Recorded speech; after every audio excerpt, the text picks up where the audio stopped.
Aujourd'hui, je vais répondre à une question que beaucoup de gens me posent.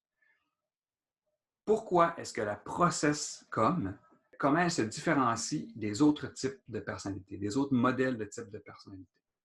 J'adore cette question-là parce qu'il y a une énorme différence dans la profondeur du modèle de process communication et des autres types de personnalités. Évidemment, je ne les connais pas toutes, mais j'en connais beaucoup. Mais l'histoire de la process thérapie est vraiment différente. La process communication, déjà, je suis en train de vendre des punchs. Fait qu'on va commencer en 1957. L'analyse transactionnelle est née. Il y en a peut-être parmi vous qui savent c'est quoi. L'analyse transactionnelle, c'est quelque chose qui sert en psychothérapie. Puis Eric Berne a mis les fondations de l'analyse transactionnelle qui sont l'observation de comportements pour arriver à des conclusions, liens de cause à effet. Tally Keller, en 1969, puis il se rend compte qu'il y a des corrélations entre les types de personnalités qu'il observe, leur séquence de stress, leurs points forts, leur motivation, qui fait beaucoup de liens entre tout ça, basés sur des observations scientifiques. Puis il met les bases des mini-scénarios. Il gagne un gros prix avec ça. Il se fait remarquer par la NASA. Donc, la NASA l'invite pour participer à la sélection des astronautes puis pour l'aider avec la communication. Puis, ils se rendent compte que les outils de Tabby Keller sont extrêmement efficaces. Ça les impressionne tellement parce que, dans le fond, dans les 15 premières minutes d'une entrevue, il va ramasser plus d'informations que eux pendant, par exemple, 2 heures de l'entrevue. Fait que lui, il demande, mais c'est quoi tes outils? Ils sont curieux de savoir ça, qui décident d'investir et de financer le développement du modèle. C'est là que la process communication se détache pour la première fois du monde de la psychothérapie pour venir vraiment dans le monde corporatif, dans le monde personnel, dans le monde social. C'est là que naît le premier questionnaire pour faire un inventaire de personnalité. Parce qu'en process communication, on n'est pas un type de personnalité, on est vraiment un ensemble de 6 types de personnalités par ordre d'importance. En même temps que la process com, naît aussi la process thérapie. Puis elle reste dans le domaine de la psychothérapie. Puis les mini-scénarios, ça continue, l'analyse transactionnelle, ça continue, tout ça, ça continue. C'est encore en mouvement jusqu'à aujourd'hui. Et la process com continue à suivre ce mouvement-là. Fait que ce qui est incroyable, c'est qu'il continue d'avoir des liens, il continue d'avoir des liens entre la process thérapie et l'analyse transactionnelle. Je ne sais pas si vous connaissez le triangle de Karpman, les injonctions de vie.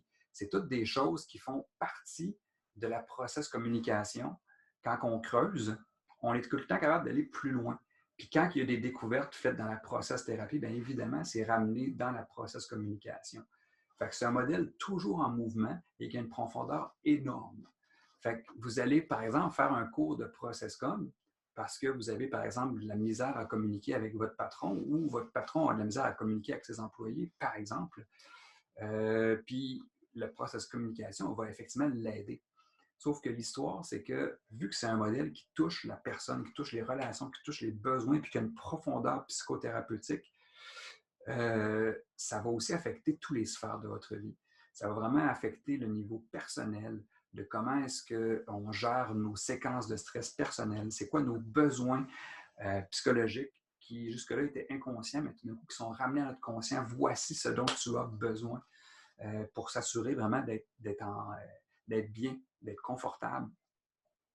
Ensuite, ça va affecter aussi notre niveau relationnel avec nos enfants, avec notre conjoint, conjointe, parce que ça va vraiment aider à les comprendre, à leur parler de façon à ce qu'ils nous comprennent, puis aussi d'être capable de les motiver de la bonne façon, convaincre votre enfant, par exemple, de vider un lave-vaisselle. Puis au-delà de ça, c'est que ce besoin-là, avec le monde qu'on aime, on est capable de les nourrir dans la bonne chose. Parce qu'on s'entend, ce même enfant-là, vous pensez que vous, qui a besoin des mêmes choses que vous, ce n'est pas nécessairement le cas. Avec la process thérapie, on se rend compte qu'il y a des besoins différents. Puis une fois que vous connaissez les besoins de votre conjoint, de votre mère, de votre père, de vos enfants, évidemment, ça va changer votre comportement, veut pas, parce que c'est sûr que vous voulez ce qu'il y a de mieux pour eux. Fait que quand vous le savez, c'est quoi qu'ils ont besoin, mais ça va changer cette partie-là aussi. Fait que vous voyez comment est-ce qu'on commence la process communication dans juste un niveau, au niveau de la communication pour l'améliorer, mais que tout d'un coup, ça ne peut pas faire autrement que d'affecter tous les sphères de votre vie, personnelle, sociale, et même, je vous dirais, le monde qui sont dans l'entreprise, de même toucher ce que j'appelle moi la sphère projetée, c'est-à-dire le marketing. C'est quoi le type de public que vous voulez et comment est-ce qu'on leur parle à ce public-là? Vous voulez les atteindre? Bien, vous devez leur parler dans le bon langage ou dans tous les langages. J'arrête, je serais capable d'en parler pendant 7 heures. J'espère que ça a répondu vraiment c'est quoi qui différencie la process communication des autres modèles de personnalité. J'ai des séances d'information une fois par mois. J'ai à peu près un cours par mois qui commence. Soyez proactifs.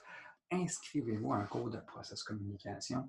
Vous allez voir, ça va vraiment, vraiment vous aider dans tellement de domaines. Votre seul regret, ça sera de ne pas l'avoir fait avant.